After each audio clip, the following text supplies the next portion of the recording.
Hello everyone, welcome to EduTap and welcome to today's Finance 360-degree session.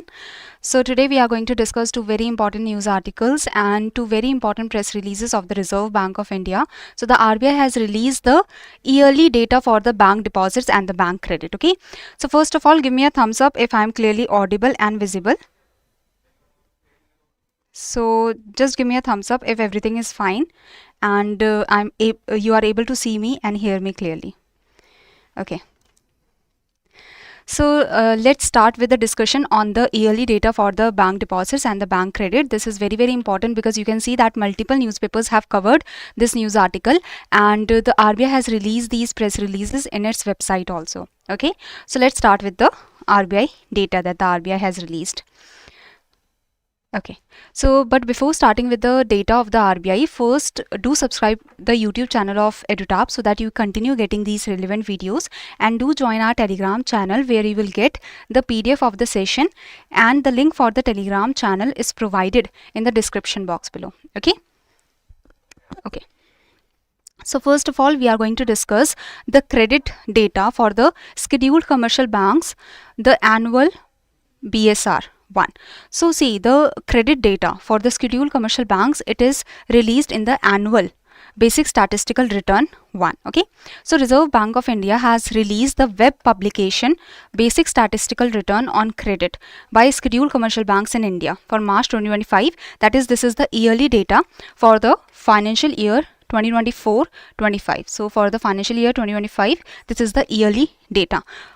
So this data is released on the database of the Reserve Bank of India, on the database on Indian Economy portal. Okay, so here the publication provides information. So this publication, the BSR, the annual BSR 1, this provides the information on various characteristics or various data points of the bank credit. So the publication, it provides information on various domains, we can say, of the bank credit in India based on data submitted. Now, how the data has been released or from where the data has been gathered. So if the data is regarding the credit growth of the scheduled commercial banks, so the data has been collected from the scheduled commercial banks. Okay, so this annual BSR 1, this consists of the data that is collected from the scheduled commercial banks, including the RRBs, including the regional rural banks, under the annual BSR 1 system. Okay, so the publication provides information on various domains of the bank credit, and this data has been collected from the scheduled commercial banks, including the RRBs, under the annual BSR 1. So this is very important because this is the annual data that RBI has collected and RBI has released. Okay, now this annual BSR 1 collects information on the type of account, organization, occupation, activity, like which segment has got the highest growth and such. So we will see all of this data, then you will be able to understand it better. Okay, so first let's see the highlights. The bank credit growth decelerated. Now what is the meaning of deceleration? So growth has decelerated, that means growth has happened but it has decreased in percentage. Okay, that means, let's say previously the growth was of 15% in the previous financial year, but in this financial year the growth is of 11%. So that means the growth has happened but the growth rate has decreased. This is the meaning of deceleration. Okay, so this was just an example. Now let's see the data. So bank credit growth year on year has decelerated to 11.1% in March 2025. So the bank credit growth has decelerated. The growth has happened, but it has happened by a lesser percentage, that is 11.1% in March 2025. Okay, from 15.3% in the previous financial year. So in the financial year 2024-25, the growth rate has been 11.1%. That is lower than the growth rate that was present in financial year 2023-24. That was 15.3%. Now, for the financial year 2024, the net of merger is written. What is the meaning of net of merger? Try to think about it, that the banks, there are various banks that might get merged with the NBFCs, or the NBFCs are getting merged with a bank. Now NBFCs, they can take the deposit. Now can they take the savings deposit? Say yes or no. Anyone knows about it? So the NBFCs, can they take the savings deposit?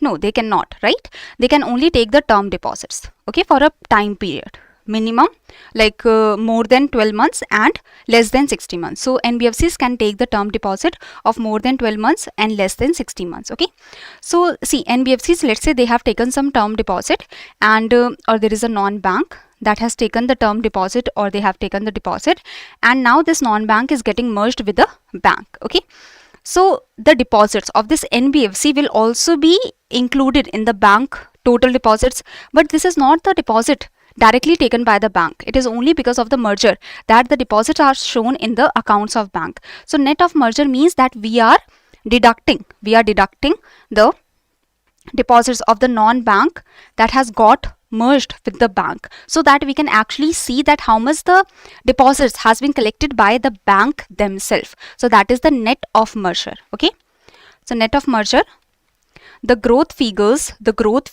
used for comparison for the financial year 2024 are adjusted of impact, are adjusted means removed of the impact created by the merger of the non-bank with the bank. So we have deducted, or we have removed the deposits of the non-bank that have got merged with the bank, because we only want to see that how much the deposits, how much the credit has been generated by the bank, or how much the credit has been given by the bank. So this is true for the deposits also, for the credit also.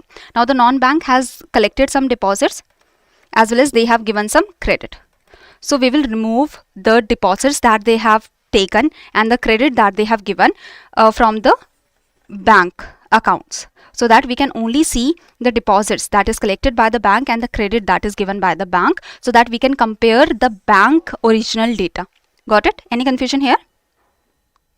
Okay, so the bank credit growth has decelerated to 11.1% in March 2025 from 15.3% net of merger in the previous financial year. So net of merger means that we are removing the deposits or credit of the non-bank that has got merged with the bank, so that we can only see the data points for the bank. Okay, this is the idea. Now this will be true when we see the deposit data also. So now here you can see that the total growth that has happened in the bank credit was 11.1%, that is lesser than 15.3% in the previous financial year. Now why this happened? Because if you remember that in the financial year 2024-25 the RBI kept the repo rate at 6.5%. It was only in February 2025 that the repo rate was decreased from 6.5% to 6.25%. So in the majority of the financial year of 2024-25 the repo rate was kept at a higher percentage. Due to the higher repo rate, the interest rate, if the repo rate is high, so interest rate in the economy will also be high. So with the higher interest rate, you can understand that the bank credit grew, but by a lesser percentage. Till now, any confusion, anyone? So now the deceleration in the credit growth was observed across all bank groups, in the private sector banks, in the public sector banks, and the foreign banks also. So the deceleration that has happened in the credit growth, the growth has happened but by a lesser percentage. This was observed across all the bank groups. But the private sector banks witnessed the steepest decline to 9.5% in March 2025 as compared to the credit growth of 15% in the preceding 3 years. So private sector banks were hit the most. They have seen the steepest decline in the growth rate of the credit, and their growth rate was 9.5%. That was lower than the growth rate that they have seen in the preceding 3 years, that was of 15%. Okay, with higher credit growth in rural. So the credit growth was more in rural, semi-urban and urban areas as compared to the metropolitan areas. The share of metropolitan branches in total credit has declined to 58.7%. That means, see, the rural areas, the semi-urban areas and the urban areas, they have seen a higher credit growth as compared to the metropolitan branches. Metropolitan bank branches. That's why the share of metropolitan branches in the total credit growth in the country, or the share of the metropolitan branches in the total credit, it has decreased from 63.5% 5 years ago to 58.7% in March 2025. So you can understand that the metropolitan branches, they have the highest share of the total credit, but the share of the total credit of the metropolitan branches has decreased slightly. Now here you can see that 50 out of the total credit, the highest share is with the metropolitan branches. 58.7% of the share is from the metropolitan branches. Okay, rest second highest is from the urban areas, and third highest is from the semi-urban areas, then from the rural areas. Okay, this is the share in the total credit. If the credit is 100 rupees, so 58. If the total credit is rupees 100, let's say, so 58.7 credit is going to the metropolitan areas, or 58.7 credit has been given by the metropolitan branches. This is the basic idea. Okay. Now the growth in personal loans. So what are the personal loans? Personal loans are the housing loan, education loan, vehicle loan, personal credit cards, consumer durables, and other personal loans. So this segment, the personal loans, they have seen the growth rate of 13.2%. That is slightly lower than, so this is for the personal loans. So personal loans, you can see it is slightly lower. It is lower than the previous financial year, but still the growth rate of personal loans is higher than the overall growth rate in the total credit. So overall growth rate in total credit is 11.1%. That is lower than the growth rate in the personal loan category, that is 13.2%. Okay, this is the idea. So the growth in personal loans, though moderated sharply to 13.2%, continued to outpace the headline credit growth, that is the total credit growth of 11.1%.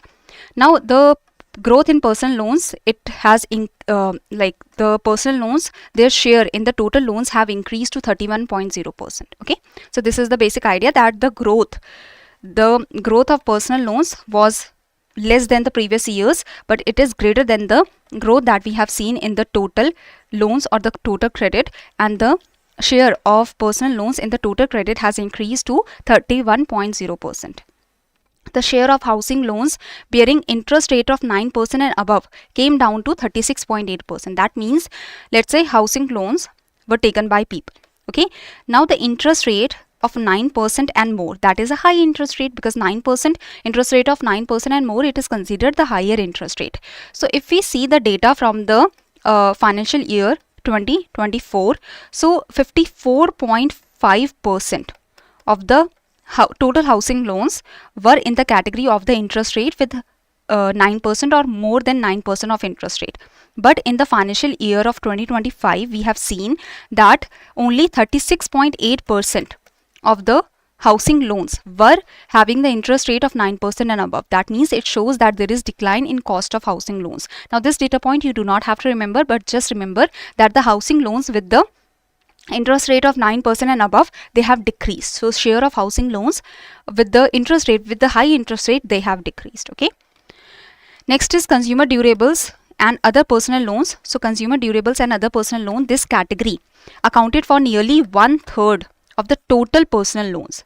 The share of these loans bearing interest rate of 11% and above has declined, okay, to 47.4%. So you can see that the personal loans with the higher interest rate, they have also declined in the category of consumer durables and other personal loan.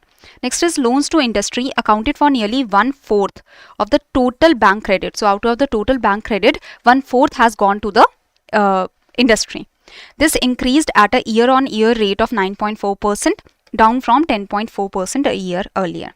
So share of individuals in total credit maintained its increasing momentum and stood at 47.8%. So you can understand that 47.8% of the total credit in India is going to the individuals. So nearly half of the credit is going to the individuals rather than businesses, we can say, rather than the big businesses and such. Okay.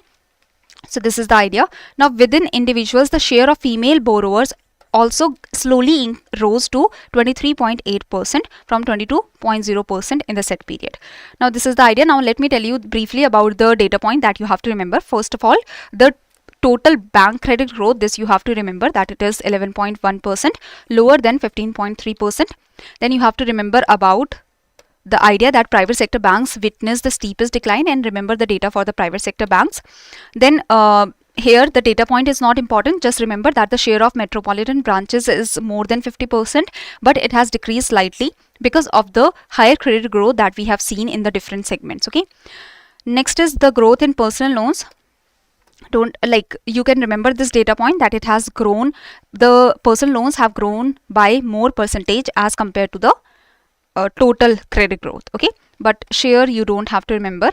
Share of housing loans, just remember that interest rate 9% and above have seen lower like lower domain, or we can say the share of housing loans bearing interest rate of 9% and above have come down. Okay, so this is showing the decline in cost of housing.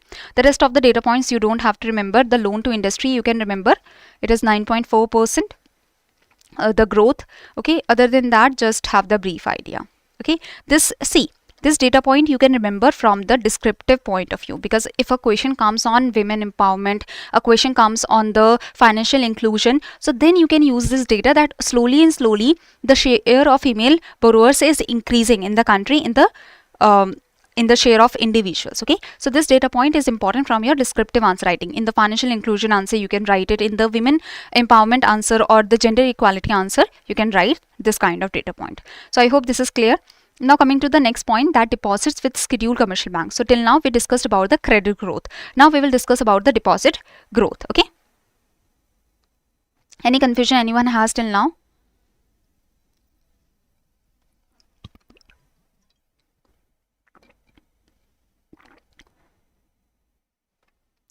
So Reserve Bank released the web publication Deposits with Scheduled Commercial Banks March 2025 on its database on Indian Economy Portal. Basically, the annual data is released for the deposits with the Scheduled Commercial Bank. This is the annual basic statistical return 2. So in the first, credit data is released, in the second one deposit data is released. Okay, so Scheduled Commercial Bank including the regional rural banks, they report the branch wise data on the type of deposits they have received, or the like the ownership, that which sector has the ownership of the deposits, the individuals or the industries and such, age wise distribution of deposits. So all this data is collected under the annual BSR for the deposits. These data are released at disaggregated level in the form of type of deposit, the bank groups, states, district. So basically we will see the data and you will get to know. Okay, so bank deposits have grown by 10.6%. So bank deposit grew by 10.6% as compared to the 13% in the previous financial year. So in this financial year of 2024-25, the bank deposit have grown by 10.6% as compared to the financial year of 2024. So in the previous financial year, the bank deposit growth was 13%. Okay, net of merger means that we have removed the data of the non-banks. We have removed the deposit data. We have removed the deposit data of the non-banks from the bank deposit data. Okay, so that is net of merger. So this data point is important, that you have to remember that the deposit growth is by 10.6% for the scheduled commercial bank including RRBs. Now this data is also important, that the household sector accounted for the largest share of scheduled commercial bank deposits at 60.2%. So the highest out of the total deposits with the scheduled commercial bank including RRBs, most of the deposits, more than 50%, like 60% of the deposits was of household sector, and the share of female depositors was 20.7% in March 2025. So here you can see that share of female depositors in total deposits was 20.7%. Okay, so this is the idea, that the share of female depositors in the total deposit has remained at 20.7%. Now coming to the next data points. So branches in metropolitan areas constituted the dominant share of deposits. So highest share of deposits are coming from households and they are coming from the metropolitan areas. They recorded, so branches in metropolitan areas, they recorded 11.7% of annual growth in the deposits they have received, whereas the rural, semi-urban and urban centers have registered the lesser growth. We can say they have registered the growth of 10%, 9%, 9.3% and such. The higher returns on term deposits. So you know that the term deposits, they have higher returns as compared to the savings deposit, because saving deposits usually have the interest rate of 3% to 5%, while the term deposits have the interest rate of 7%, 6.5% to 7% to 8% and such. Okay, so the higher returns on the term deposit, they led to higher accretion in such deposits as compared to other types of deposit. So the deposits under the term deposits had the higher share. the share of saving deposit declined to 29.1% as compared to 30.8%, okay, a year ago, and 33.0% 2 years ago. So this data point is not important. Just remember that the term deposits have increased because of the higher returns that you get in the term deposit category.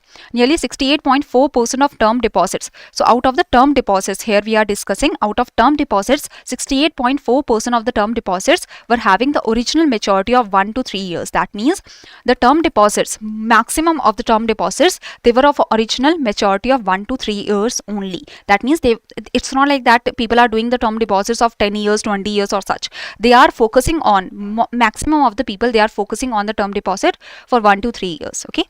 The share of term deposits bearing interest rate of 7% and above increased and stood at 72.7%. So you can understand that out of the total term deposits, the share of term deposits that was bearing 7% and above interest rate, that increased to 72.7%.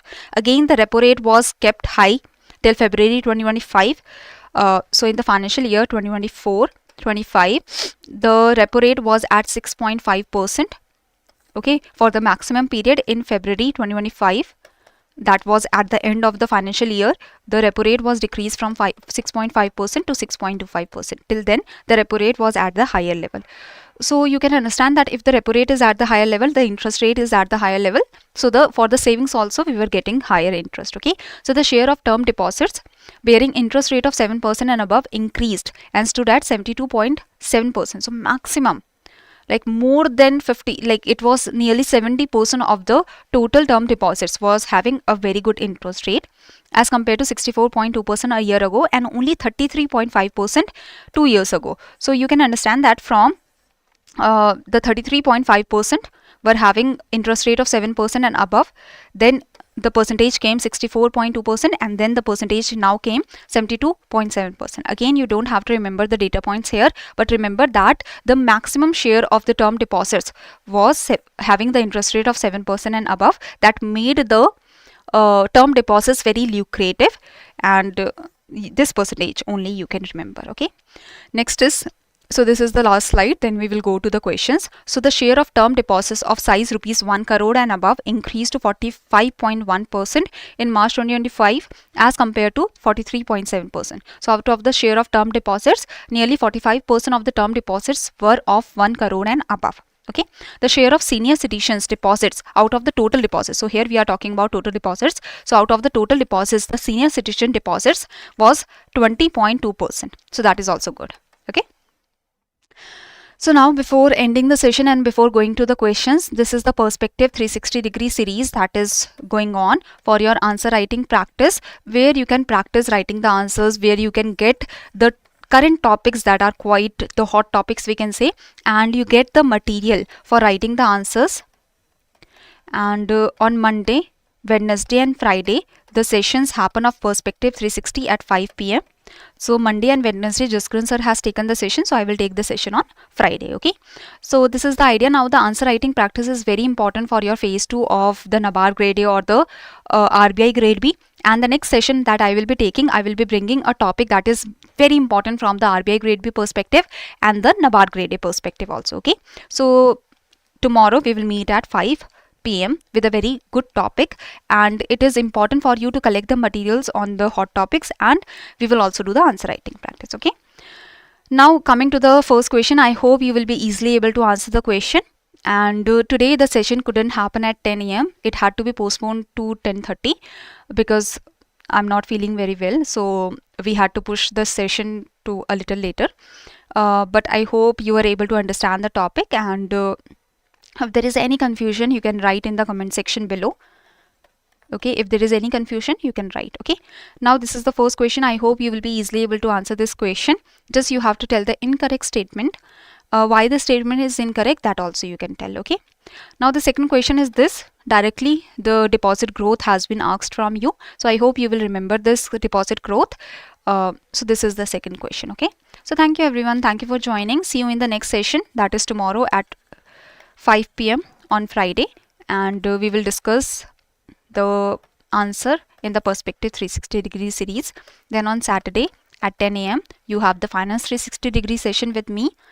Okay, so let's meet tomorrow now. Thank you everyone. Thank you for joining. Yes, okay. Regarding the MCQ session from annual report, I'm thinking to take it after the notification is out so that you can check your level of preparedness from the annual report. Do you like this idea? Or do you want me to take the MCQ session now also? Means I'm ready for taking it in the next week, but for now I was thinking of taking it after the notification, because then it will help you to revise, and it will help you to understand that how much you have prepared. Okay. So you can prepare the annual report for now, and just read it once or twice. Then the MCQ session, it will happen after the notification, so that you can see that how much you remember. Okay.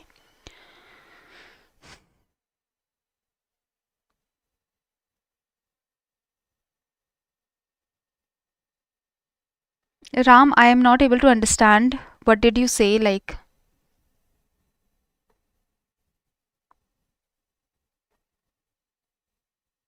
after notification, right? That was what I was thinking.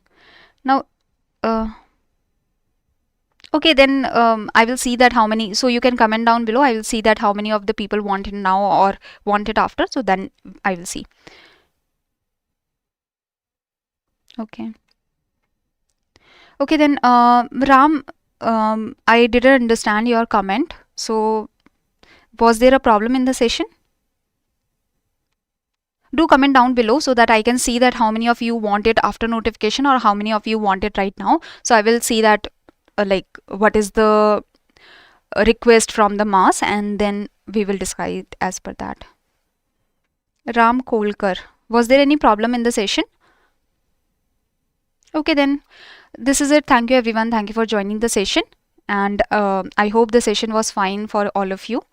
Okay, thank you everyone.